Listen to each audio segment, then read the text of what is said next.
Welcome. NOAA has just issued its June of 2023 Global Climate Report, and it shows that many of the old climate records have been shattered by this 1 month. And July started out pretty much in the same way, with 3 consecutive days of record global temperatures exceeding 17 degrees centigrade for the first time. So let's take a look at what is happening. It was the hottest June on record, both for land and oceans, and they set new all-time highs. The upper atmosphere was the third hottest for June. Global sea ice extent was the smallest on record. The El Nino phenomena is growing. The sun is also contributing to this in ways that I will explain. And carbon dioxide levels reached a new all-time high for the month of June. So let's see how June became the hottest June on record. North America, it was the 7th hottest June. South America, the 4th. Europe, the 4th. Africa, the 3rd hottest. Asia, the 4th hottest. And Oceania, 6th hottest. Both the northern and southern oceans were the hottest ever recorded. Here I show a plot of the June temperatures since 1850. And you can see the most recent June is well above the previous highs. If you take the trend since 1975, the rate has been an increase in temperature of 0.17 degrees centigrade per decade. And it looks to be accelerating. Let's take a look at the distribution of temperatures around the globe. This is a percentiles map which shows where record high and record cold areas are. There are a large number of record high pixels, those are the dark red pixels here, spread all around the globe. There are no record cold pixels, those are shown in dark blue. You notice this large area of warm water off the western coast of South America. That's El Nino, and it's been growing steadily over the last few months, so it's getting stronger. That map and those right curves dealt with surface temperatures. Now, the atmosphere goes up for many kilometers, and so we should look at the higher levels of the Earth's atmosphere. Here are 2 measures of the temperature of the lower troposphere. Both are using actually the same data, but are just done by different groups. The ones in red are done by RSS, Remote Sensing Systems. The ones in blue are by the University of Alabama, Huntsville. And you can see, unfortunately, they get different results for looking at the same data.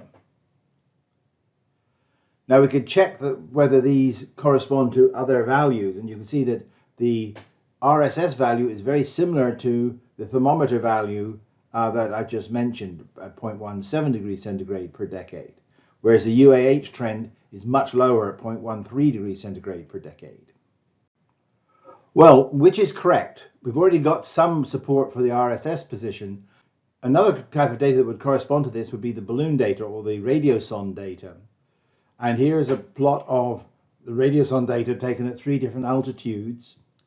And you can see that the rate of increase in temperature here is about 0.16 degrees centigrade, again, very similar to the value of RSS. So it seems that UAH is the odd man out here.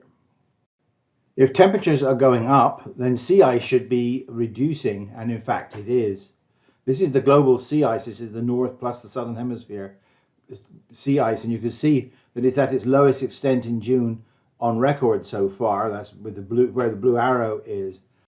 Well, let's deal with the Arctic and Antarctic separately. This is the Arctic sea ice, and that's declining rapidly, as you can see here. The rate of decline is about 3.8% per decade. The Antarctic shows a slightly different story in that overall there is no basic trend in the data. However, in recent years, there's been a sharp drop-off in the southern hemisphere sea ice, that's the sea ice around Antarctica. And this last June was the lowest on record. So the trend overall is only 0.07% per decade, but it looks as though that process is accelerating.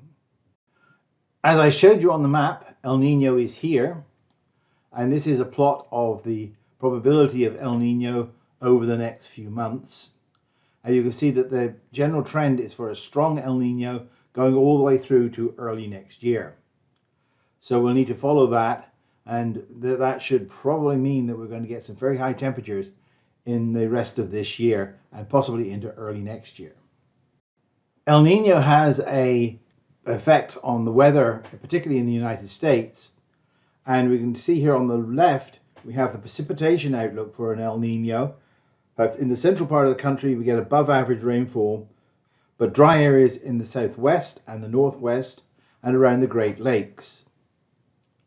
As far as temperature is concerned, you get high temperatures all the way from the northwest down along the Gulf Coast and up the eastern seaboard, and with sort of neutral temperatures in the northern tier states. Not to add too much stress to the whole problem, but the sun is giving us problems too. The Earth is at aphelion at the moment, its furthest distance from the sun. That was on the 6th of July 2023. We were 152 million kilometers away from the sun at that point.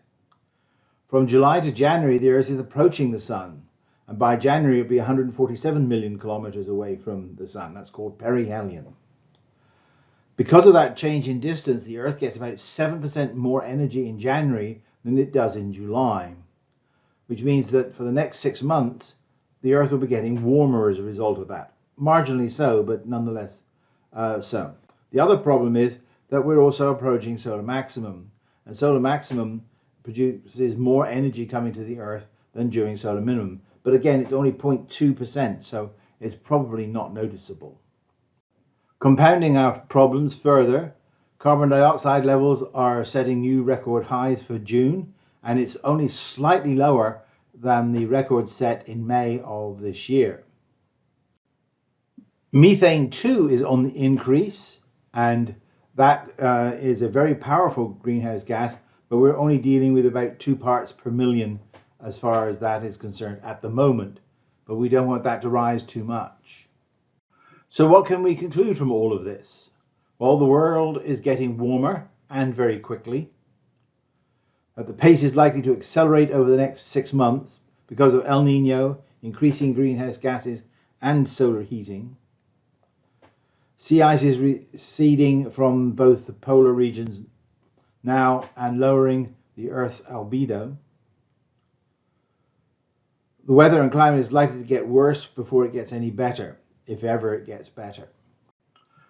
So thank you for watching. Until next time, stay safe and goodbye.